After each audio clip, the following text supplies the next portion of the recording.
Hey, just wanted to give you a heads up. We're going to be closing up here in a few minutes. Take your time. Got plenty of time, but just wanted to give you a heads up. We're starting to wrap things up. Had to get a sweet treat after some conflict at work. Oh my goodness. Yeah, conflict is everywhere. It's rough. Well, there's something that I always do that kind of helps me with conflict. Is I always assume that the other person has a legitimate, good reason why they're feeling the way they are, and that they have feelings that may have been hurt in some way, maybe even without me realizing it. So I always assume that there's something more that I need to learn.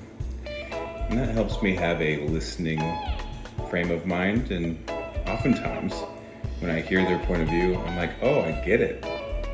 I understand why that bothered you, or why you got upset.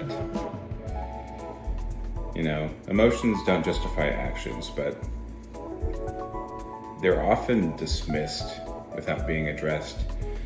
So I want to make sure that I do my best to listen when I am involved. But, you know, I'm just a show the jerk, so what do I know?